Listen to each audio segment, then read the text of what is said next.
saw, and then those who supposedly were the disloyals were kept in Tule Lake, which then became a segregation center, a kind of a detention center for the rest of the people. So tell me quickly about your time at Tule Lake before the segregation. Okay, I was only in the fourth grade, the end of my fourth grade, and in the fifth grade, and like any 10-year-old child, I didn't see the gravity of the situation. All I cared about was whether I had friends to play with. And before that, I lived on the farm. I had to walk a half mile to my nearest friend's house. And here was a ready-made playground every day.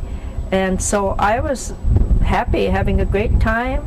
And we had schools for us, and they had some recreational things. And there were always people around. And what's more, we got to eat meals with about 200 other people every meal, and that was fun. But that led to a disintegration of the family unit, because when you have a table that seats 6 to 12 people, I can't remember, you want to sit with your friends, you don't want to sit with your family. And the parents, you know, really tried to hang on to their children, say, come and you sit with us. And at first they were able to do it with pressure, but as time went by, there was no way they could keep their children with them. So there was that kind of friction in some families. Any child who's 10 or 11 years old doesn't have much thought about what's going on in his parents' mind, and it wasn't for years and years later that I began to think about what my parents went through. And I think that started when the reparations bill was being proposed, the whole idea, and by that time my parents were dead.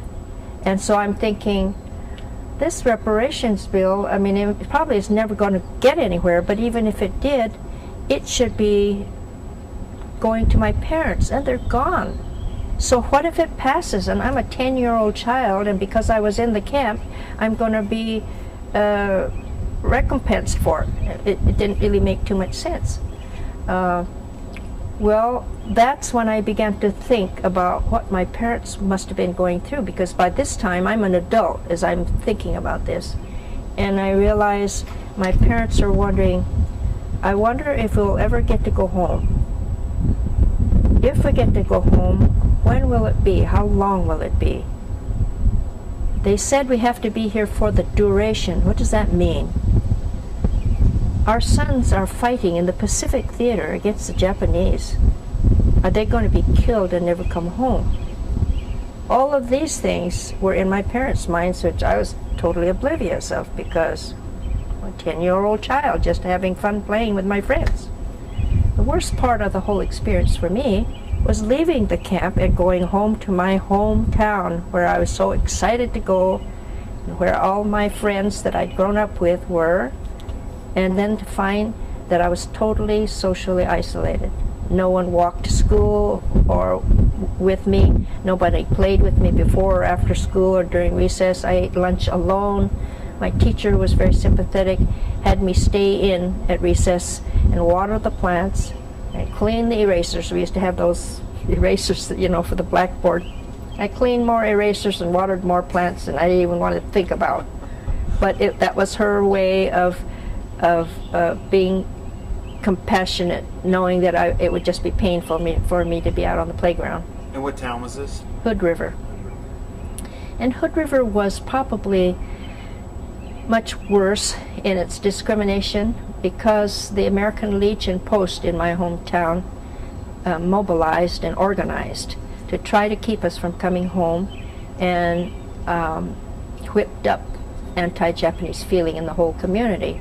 And it was, I don't like to compare it to the McCarthy era, but it was that same kind of fear that they put in the community, that if you don't go along with what we're doing, then you're disloyal American, or you're not patriotic or something. So they had a petition which they went around, had everybody sign, and we heard stories about how they got those petitions signed. We saw some people whose names are on there several times with different initials or the first name and the middle initial, their first initial and middle name and that kind of stuff. But in the process of several weeks of full-page paid advertisements, you have to count up just about everybody in our community that was on there. And every week, as we sat in camp preparing to come home, we went through those lists to check to see who was on there next. And there, well, there's our teacher, oh, there's our minister, and there's the dentist, and there's our neighbor.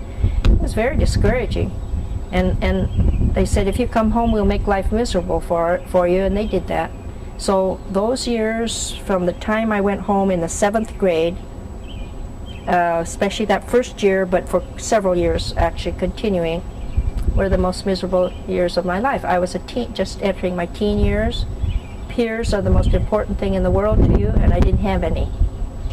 And at that time, I thought back and wondered if my parents knew what I was going through and feeling, because I never communicated to them that I didn't have any friends, I didn't have anybody play with me and all that sort of thing. So there was kind of a reverse wondering on my part of whether they knew what I was, because I didn't tell them anything. Because I knew they suffered enough and they were going through enough stuff even at that point to have to worry about more stuff that I might be going through. So, my brother was in high school. He was asked not to participate in interscholastic athletics, and he's quite different in personality from me, so he said, why not? He knew darn well. The principal said, well, it might be embarrassing. He said, I wouldn't be embarrassed. He said, well, you know, when you have visiting teams or you go to the other schools, there might be some incidents and things. And he said, well, don't worry, I'll just do intramurals. And my brother was very athletic. He just did intramurals and let it go at that. My family was the only family to return to Hood River that early, which was April of 1945. War was not over yet, and the Supreme Court had ruled it was not possible for them to keep us locked up any longer, so you can go home.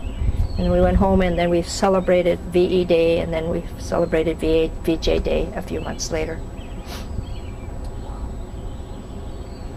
It's an amazing story. So the Tule Lake experience itself for me was a fun 10-year-old child's experience with no sensitivity to what my parents were going through at the time. But now that I've come here, but before I've come to the pilgrimage, I was, you know, I've thought for several years about what my parents were going through. But coming from a nonverbal Asian background, you don't express things verbally. If you express things at all, you do it through body language and through nonverbal communication. So I got the message slowly, but not from them.